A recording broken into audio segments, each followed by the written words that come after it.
আসসালামু আলাইকুম রহমতুল্লাহ। প্রিয় সাংবাদিক বিন্দু, আশা করি আপনারা সবাই ভালো আছেন। আমি এস.এম. মোমেন, পিতা মোহাম্মদ শহীদুল্লাহ, গ্রাম ফুলহর, পোস্ট মদনপুর, থানা বন্দর, জেলা নারায়ণগঞ্জ।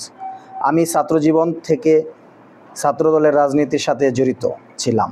নারায়ণগঞ্জ সিটি কর্পোরেশন ২৭ নং ওয়ার্ডের যুবদলের সাংগঠনিক সম্পাদক ছিলাম এবং নারায়ণগঞ্জ মহানগর যুবদলের শিল্প বিষয়ক সম্পাদক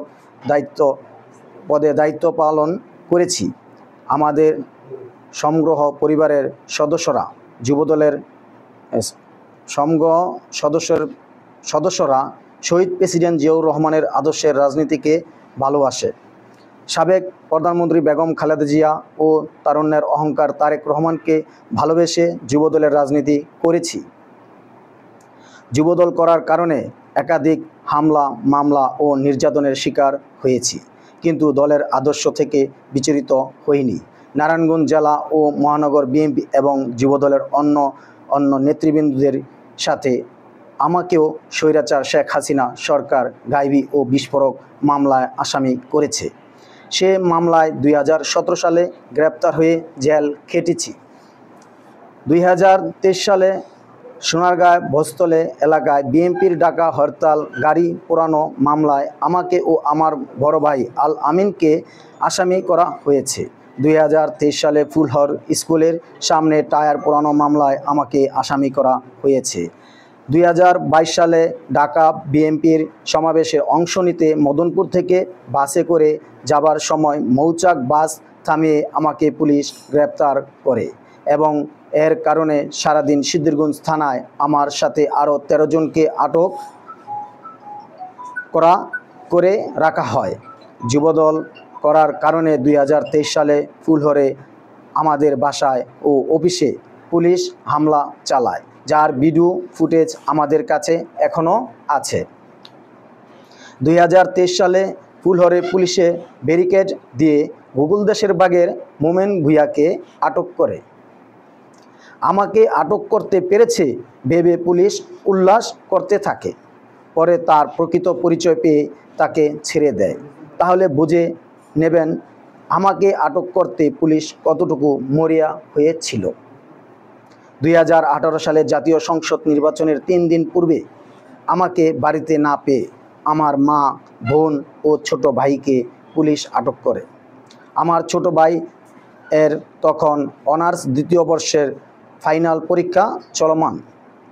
এটা যেন পুলিশ মা ও বোনকে রেখে তাকে ধরে নিয়ে যায়। আমাদের পরিবারের উপর আওয়ামী লীগের সন্ত্রাসী ব্যাপক নির্যাতন চালাতে থাকে।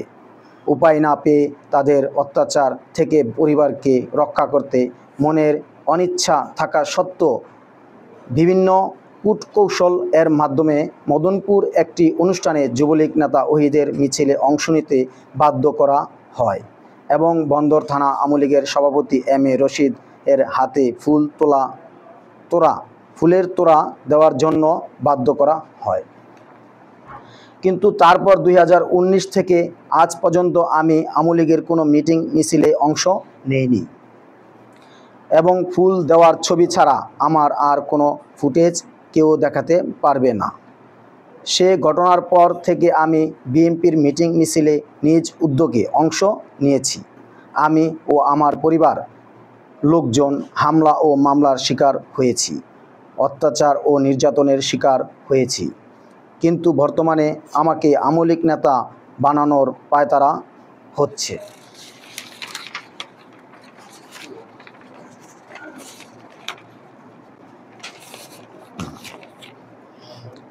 আমার বাবা জনাব শহীদুল্লাহ, তিনি জিয়াউর রহমানের আমল থেকে বিএনপি রাজনীতি করে আসছেন ও আমার বড় ভাই নারায়ণগঞ্জ মহানগর কৃষক দলের সহসভাপতি। আমার চাচা শফিউল্লাহ, তিনি হার্টের রোগী, হার্টে রিং পরানো এবং ওপেন হার্ট সার্জারি করা হয়েছে। তিনি কোনো দলের রাজনীতি করেন না, কিন্তু তার নামেও অপপ্রচার চালানো হচ্ছে। গত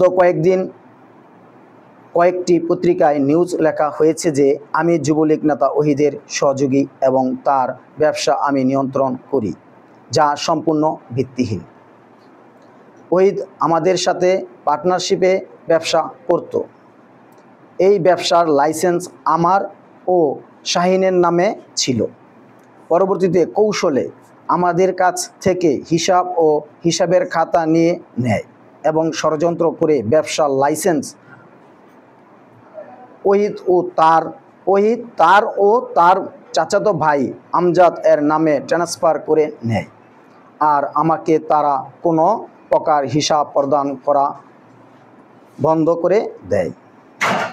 পরবর্তীতে আমি পারিবারিক ব্যবসা পরিচালনা করে আসছি।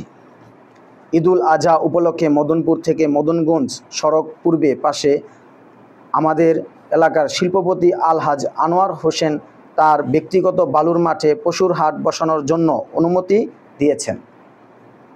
তিনি কিন্তু আমাকে মেনশন করে অনুমতি দেননি। হাটের শিডিউল বিক্রয় হবে, যে বেশি দর দিবেন সে দরদাতা হাটের ইজারা পাবেন, কিন্তু তিনি তো আমাকে হাটটি দেননি। অথচ আমার বিরুদ্ধে পত্রপত্রিকায় নানানভাবে নিউজ ছাপা হচ্ছে, যা অত্যন্ত উদ্বেগজনক ও হতাশাব্যঞ্জক। নিউজে নানানভাবে আমার বিরুদ্ধে অসত্য তথ্য তুলে ধরা হয়েছে। এই ভ্রান্ত ও ভুল তথ্যভিত্তিক নিউজের কারণে পাঠক বিভ্রান্ত হয়েছেন এবং সমাজে আমার মান ক্ষুণ্ণ করার চেষ্টা চালানো হচ্ছে।